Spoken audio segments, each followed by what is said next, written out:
રોગની સારવાર કઈ કઈ પદ્ધતિથી થાય છે અને તબક્કાવાર આ રોગની સારવારમાં કયા કયા ફેરફાર થતા ગયા છે તે વિશે જણાવશો? આ રોગની જે સારવાર છે બેઝિકલી કોઈ પણ પ્રકારની સારવારનો એક જ કન્સેપ્ટ હોય છે, ગમે તેમ કરીને લોહીને પાછું પડતું અટકાવવું. તો શરૂઆતમાં ઇન 1900s જે 1900થી 1985 સુધી આ રોગની સારવારમાં એક ગોલ્ડ સ્ટાન્ડર્ડ ટ્રીટમેન્ટ હતી, that is called varicose vein stripping, કે જેમાં પગમાં ચેકા મૂકીને એ આખી નસ એ કાઢી નાખવામાં આવતી હતી.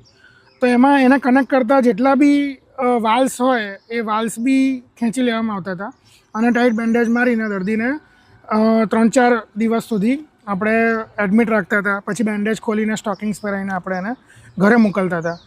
આ સારવાર ગોલ્ડ સ્ટાન્ડર્ડ એટલા માટે કહેવાતી હતી કારણ કે એમાં રિકરન્સ રેટ બહુ જ ઓછો હતો, કારણ કે આપણે આખી નસ જ કાઢી નાખતા હતા.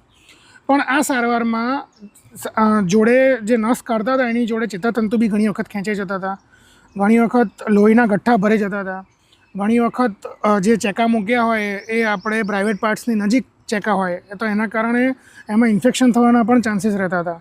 તો તબક્કાવાર આ જે આઈડિયલ જે ગોલ્ડ સ્ટાન્ડર્ડ ટ્રીટમેન્ટ હતી એમાં ઇવોલ્યુશન થવા માંડ્યું. સૌથી પહેલું આવ્યું એન્ડોવિનસ લેઝર એબ્લેશન. એ લેઝર એબ્લેશનમાં જે લોહીની નસ ને 700 ડિગ્રી ટેમ્પરેચર થી આખી નસને બાળી નાખવામાં આવતી હતી. એ ઘણું સક્સેસફુલ અત્યાર સુધી બી ઘણા દર્દીઓમાં એન્ડોવિનસ લેઝર એબ્લેશન કરવામાં આવે છે. પણ એમાં કોક દર્દીઓમાં શું થતું હતું, હાઈ ટેમ્પરેચરના કારણે ઓપરેશન પછી પેઇન વધારે રહેતું હતું, પ્લસ ઓપરેશનમાં એનેસ્થેશિયા આપવો પડતો હતો. તો એને ઓવરકમ કરવા માટે એના પછી આવ્યું radio frequency ablation. Radio frequency એબ્લેશનમાં 120 ડિગ્રી સેલ્સિયસ પર નસોને બાળવાનું ચાલુ થયું.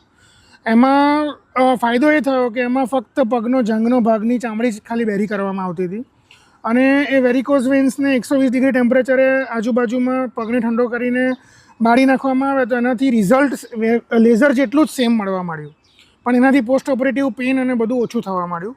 પણ એમાં બી એઝ દર્દીનો એ ચામડી બેરી કરી હોય એટલો ભાગ બેરો કર્યો એટલે દર્દીને હોસ્પિટલ સ્ટે કરવો પડતો હતો, કે જેમાં એટલીસ્ટ દર્દી સવારથી રાત સુધી કે એક દિવસ સ્ટે કરી અને જાય. એમાં પાટા બી મારવા પડતા હતા અને પાટા ચોથા દિવસે ખોલીએ, પછી દર્દીને મોજા પહેરાવીએ અને પછી દર્દી કમ્પ્લીટલી એના કામ પર જવા માટે રેડી થાય.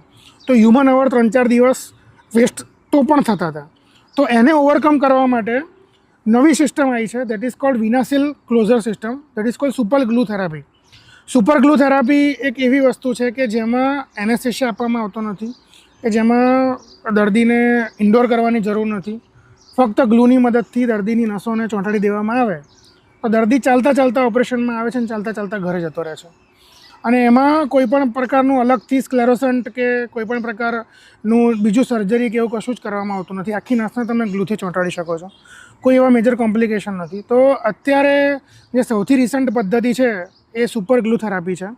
સો આપણે ક્રોનોલોજીકલ એનો ઓર્ડર જોઈએ તો પહેલાં ઓપન સ્ટ્રિપિંગ, એના પછી એન્ડોવિનસ લેઝર એબ્લેશન, એના પછી રેડિયો ફ્રીક્વન્સી એબ્લેશન અને એના પછી સુપર ગ્લુ ઓર વિનાસિલ ક્લોઝર સિસ્ટમ.